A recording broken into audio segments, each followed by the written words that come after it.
Villa Diodati, Suiza, 1816.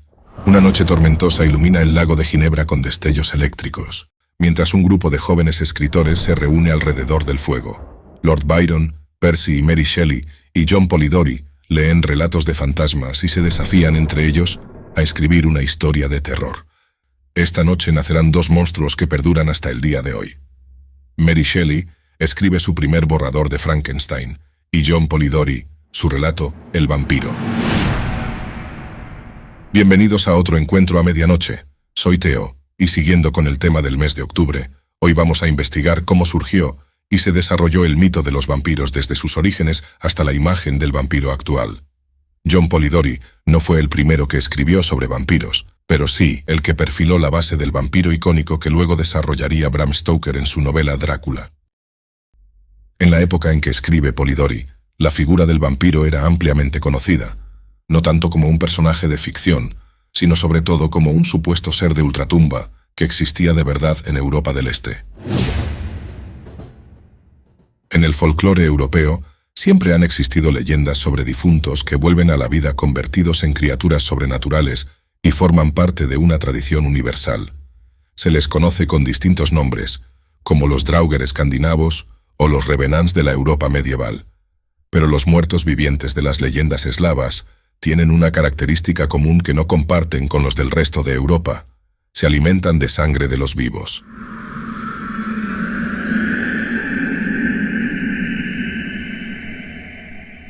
En la zona de Rumanía se les llamaba strigoi, aunque parece que el término también era conocido en otras zonas de los Balcanes. Hay un caso documentado del siglo XVII de un supuesto strigoi llamado Jure Grando, que era de la actual Croacia. El Blautsauger es un tipo de chupasangres conocido en Alemania, sobre todo en la zona de Baviera. El término Nosferatu también se ha asociado a las supersticiones de Transilvania, aunque hoy en día el origen del término está bastante cuestionado. En otros territorios eslavos como Eslovaquia y Rusia, se les llamaba upir a los no muertos succionadores de sangre, con la variante upior en polaco. En zonas de Serbia se les conocía como vampir, que es la forma que ha llegado hasta nosotros. Los métodos para protegerse de estos monstruos vampíricos y para acabar con ellos variaban dependiendo de la zona, pero en general se les repelía con ajos o crucifijos, y la única forma de acabar con ellos era desenterrarles, clavarles una estaca en el corazón, decapitarles y quemar sus restos. Hasta el siglo XVIII, tales supersticiones sobre estos seres de ultratumba solo eran conocidas mayormente en la zona de donde eran originarias. Pero en la primera mitad de ese siglo se produjeron en Serbia lo que podríamos llamar una serie de epidemias vampíricas que causaron gran alarma social. En aquella época, Serbia estaba bajo el control del imperio de los Habsburgo. Al enterarse de los extraños sucesos de supuestos muertos vivientes que se estaban produciendo en los Balcanes, las autoridades austríacas enviaron a sus médicos militares a investigar. Gracias a los informes que redactaron los médicos austríacos, se documentó oficialmente la existencia de los que podríamos llamar los primeros vampiros conocidos. El primer informe fue el del intendente Frombald, escrito el 31 de julio de 1725, sobre el caso de Petar Blagojevich, llamado también en fuentes austríacas Peter Blagojevich, en la aldea de Kisilova. Según relataban los habitantes del pueblo, después de su muerte 8 personas más de la aldea desaparecieron o murieron en extrañas circunstancias. También se le apareció a su esposa por la noche, lo que la hizo escapar del pueblo para que su difunto marido no la matase. La gente del pueblo le exigió a Frombald poder exhumar el cadáver y aplicarle un ritual tradicional. En su informe, Frombald describe el mal que supuestamente aquejaba a Petar Blagojevich, según los aldeanos, con una palabra que para él era desconocida y que transcribió como vampir. En el escrito, lo definió como algo parecido al Blautsauger, o chupasangres conocido en la tradición germana. Esta es la primera vez que aparece la mención al vampiro en alemán. Frombald estuvo presente, junto con el sacerdote del pueblo, en la exhumación del cadáver de Petar Blagojevich. Según reportó en su informe, el cadáver no se veía del todo descompuesto, le habían crecido las uñas y el pelo, y tenía sangre en la zona de la boca.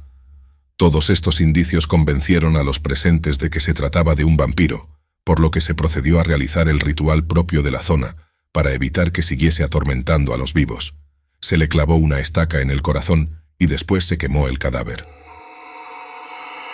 El segundo caso sucede en 1731, en otra aldea serbia llamada Medvela, que se hallaba aquejada por la influencia de un supuesto vampiro llamado Arnold Paole, ya fallecido años atrás. Después de volver de la guerra contra los otomanos, Paole mencionó que allí le había mordido un vampiro turco. En el año 1726, poco tiempo después de volver de la guerra, Paole murió aplastado accidentalmente por un carro de heno.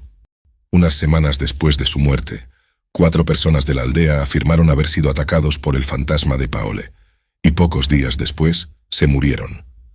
Para evitar más ataques del vampiro, los aldeanos decidieron abrir su tumba y se encontraron con una serie de rasgos que les convenció de que era un vampiro. El cuerpo estaba lozano e incorrupto. De su boca y nariz fluía sangre fresca. También había sangre fresca en el sudario y el ataúd, y le habían crecido uñas nuevas. Por todo ello, le aplicaron el ritual de clavarle una estaca en el corazón y quemar el cuerpo, para después hacer lo mismo con los cadáveres de sus supuestas 4 víctimas. Pero 5 años después de su muerte, Arnold Paole volvió a aterrorizar el pueblo. 13 de sus habitantes fallecieron misteriosamente con fiebres y grandes dolores causados según los lugareños por ataques del supuesto vampiro. Los habitantes de Medvela solicitaron ayuda a las autoridades, que enviaron al Dr. Glaser, un médico imperial especializado en enfermedades contagiosas. Según la gente del lugar, el vampiro Paole no solo había atacado a 4 personas 5 años atrás, sino que también había mordido al ganado. Por lo tanto, el médico austríaco se enfrentaba a un contagio de vampirismo por parte de quienes habían consumido carne de las ovejas infectadas. El doctor realizó la autopsia de los cadáveres sin encontrar ningún hecho particular que revelase que se habían convertido en vampiros, pero ante la insistencia de los lugareños, escribió un informe el 12 de diciembre de 1731 sobre los resultados de la autopsia y también solicitando permiso para realizar el ritual antivampiros. Tras recibir este escrito, las autoridades decidieron enviar una comisión que investigase los hechos más a fondo, a cargo del oficial Fickinger. Este fue quien escribió el informe más conocido sobre los vampiros serbios, titulado Visum et Repertum, que significa visto y descubierto. Cuando Fickinger llega a Medvela, ya habían fallecido varias personas más, siendo ya 17 en total. Él realiza un informe de las autopsias más detallado que el de Glaser, indicando que 5 de los cuerpos presentaban signos de descomposición mientras que los 12 restantes estaban incorruptos, con signos que según la tradición demostraba que eran vampiros. Les habían crecido uñas nuevas, tenían las vísceras llenas de sangre fresca y algunos habían masticado sus sudarios, lo cual era una señal inequívoca de que se trataba de no muertos. Este informe tuvo gran influencia posterior en la propagación del mito de los vampiros por toda Europa, pero también en la creación de la figura del vampiro en la literatura. A esta difusión también contribuyó una carta que publicó el padre del Dr. Glaser, contando a su manera el caso tal y como se lo había relatado su hijo. Los principales diarios europeos se hicieron eco de estas noticias, y así se desató la histeria del vampirismo en toda Europa, principalmente por información distorsionada y leyendas urbanas sobre los vampiros serbios. Cabe destacar que a Europa occidental solamente llegaron las noticias de los informes de exhumaciones y rituales de supuestos vampiros reales, pero no las leyendas tradicionales eslavas. Por ejemplo, la leyenda de Sava Sabanovich, que vivía en un molino en el pueblo de Saroche, es un clásico de la tradición vampírica eslava. Aparece recogida en la novela de 1880, después de 90 años, del autor serbio Milovan Glisic, pero no se popularizó en el resto de Europa. Precisamente el factor de que los hechos eran reales fue lo que provocó el morbo y el interés social. Tanta fue la repercusión del fenómeno vampírico serbio, que rápidamente pasó a ser tema de debate científico, teológico y filosófico. Numerosos intelectuales de la época se interesaron por los casos de los vampiros serbios, siempre desde una perspectiva escéptica, entre ellos el filósofo Voltaire. El siglo XVIII era el periodo de la Ilustración, también conocido como la Edad de la Razón, una época en que se valoraban la ciencia y la lógica y se rechazaban las supersticiones y las creencias sobrenaturales. En 1746, el monje francés Dom Agustín Calmet escribió un célebre estudio que tuvo especial repercusión, titulado tratado sobre la aparición de espíritus y sobre los revenants o vampiros de Hungría, Moldavia, Bohemia y Silesia. El tratado describe, entre otras cosas, las principales características de los seres vampíricos y la forma de acabar con ellos, según la tradición balcánica, desde un enfoque bastante racional y escéptico. A pesar de todo este escepticismo oficial, la plaga del vampirismo estaba en todo su apogeo en Europa, y en la segunda mitad del siglo también empezaron a aparecer las primeras referencias literarias a la figura del vampiro. John Polidori se inspiró en el tratado de Agustín Calmet al escribir su relato El vampiro, aquella épica noche de 1816 en Villa Diodati. Además, Polidori perfiló la base del vampiro moderno, dejando atrás la imagen desarrapada de los vampiros cadáver serbios, al sustituirlo por el vampiro aristócrata y refinado. Lord Ruthven, su protagonista, es un vampiro libertino que no tiene nada de cadáver andante, sino de seductor, manipulador y galante. Después de la novela de Polidori, que se publicó en 1819, aparecen otros relatos sobre vampiros a lo largo del siglo XIX. De entre ellos, podemos destacar a Barney el vampiro, una novela por entregas que se publicó entre 1845 y 1847, y posteriormente recogida en un libro. Barney incorpora características novedosas que luego se incorporarán a la etiología de los vampiros actuales. Por ejemplo, es el primer vampiro que deja la huella de sus colmillos afilados en el cuello de sus víctimas. Pero es Bram Stoker con su novela Drácula, en 1897, quien le da la forma definitiva al vampiro que hoy todos conocemos. Drácula combina en un solo personaje una serie de elementos del folclore serbio con otros que ya habían aparecido en otras novelas de la época y diversas características originales, creando el arquetipo del vampiro que se ha vuelto icónico. El personaje de Drácula es diferente a Lord Ruthven o a Barney porque la novela también se escribe en una época diferente, y porque como individuo tiene una personalidad diferente. Pero como vampiro, también es diferente. Drácula es un personaje complejo que combina su naturaleza malévola con el misterio y un halo de nostalgia trágica. Su profundidad psicológica y emocional ha sido recogida y reinterpretada como una característica típica de los vampiros modernos. A partir del principio del siglo XX, la evolución de la figura del vampiro de ficción ya no solo corrió a cargo de la literatura. Desde sus inicios, el cine ha sido un instrumento fundamental en la difusión y evolución del mito del vampiro en los siglos XX y XXI. La primera película de vampiros fue Nosferatu, una sinfonía del horror, una película muda alemana de 1922. Nosferatu fue una adaptación de la novela de Bram Stoker, que se realizó sin tener los permisos ni autorización necesarios para adaptarla. Por eso se cambiaron los escenarios y los nombres de los protagonistas. El conde Drácula pasa a ser el conde Orlok, y tiene una estética muy diferente del Drácula de Stoker. Su cabeza calva con orejas y dientes puntiagudos puede estar inspirada en un murciélago, ya que una de las características del Drácula de Stoker es su capacidad de transformarse en ese animal.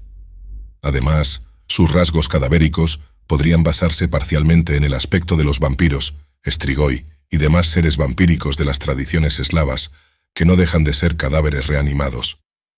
Quizás en parte para explicar por qué este vampiro es tan diferente a los demás vampiros góticos, o quizás para evitar demasiados paralelismos con la novela original. En la película se sugiere que el conde Orlok tiene este aspecto porque los Nosferatu son una variante particular del género de los vampiros.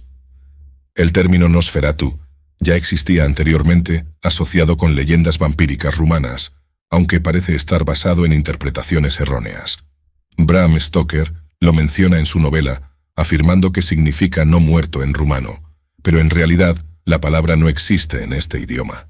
De cualquier forma, el término Nosferatu se ha convertido en sinónimo de esta clase de vampiro, con más rasgos monstruosos y menos humanizado en la cultura popular. La película estuvo a punto de desaparecer, ya que la viuda de Stoker, al enterarse de su existencia, demandó a la productora alemana por infringir los derechos de autor y se ordenó destruir todas las copias. Afortunadamente algunas lograron salvarse, y hoy en día, la película Nosferatu se ha convertido en un clásico del cine del terror. En 1931 aparece la película Drácula, que fue la primera adaptación fiel a la novela de Bram Stoker, con el actor rumano Bela Lugosi en el papel del conde Drácula. De esta película surgiría la mítica imagen de Drácula con la capa, los colmillos y el pelo engominado. Curiosamente, esta dualidad entre el Nosferatu calvo y con rasgos de murciélago y el vampiro con colmillos también la vemos en las adaptaciones de la novela El misterio de Salem Slot, de Stephen King. En la adaptación de 1979, la representación del vampiro Kurt Barlow se parece mucho al Nosferatu de la película muda alemana. En cambio, en la adaptación de 2004, Kurt Barlow representa al vampiro aristocrático y elegante de apariencia humana. Otro hito en el panorama del mito de los vampiros fue la novela de Anne Rice, Entrevista con el vampiro, en 1976, la primera de la saga conocida como Crónicas vampíricas. Según su interpretación, entre otras muchas cosas, los vampiros no son simplemente monstruos sanguinarios, sino seres inmortales que tienen que lidiar con la soledad o con problemas existenciales sobre su propia naturaleza. Ya en el siglo XXI, la saga Crepúsculo de Stephenie Meyer crea la figura del vampiro adolescente, conectando el mito con una audiencia más joven con temas propios de su generación, como la búsqueda de identidad o las relaciones románticas, y lo adapta a la vez a una perspectiva contemporánea. Uno de sus conceptos originales es el del vampiro vegetariano, que son aquellos que no consumen sangre humana sino solo de animales. La serie True Blood también es un buen ejemplo de cómo el mito del vampiro sigue en constante evolución en el siglo XXI, utilizando la mitología vampírica para abordar cuestiones sociales, morales y de identidad, de forma que resuenen más con el público actual. Desde sus inicios en las tenebrosas leyendas de los protovampiros eslavos, el mito del vampiro ha evolucionado adaptándose a la época y probablemente seguirá evolucionando con los tiempos sin llegar a abandonarnos, porque una cosa es segura: los vampiros son y seguirán siendo inmortales. Y así hemos llegado al final de nuestra historia de hoy. Gracias por haberme acompañado en este nuevo encuentro a medianoche. Si te ha gustado el vídeo, no olvides dejarme un like y suscribirte. Nos vemos en nuestro próximo encuentro.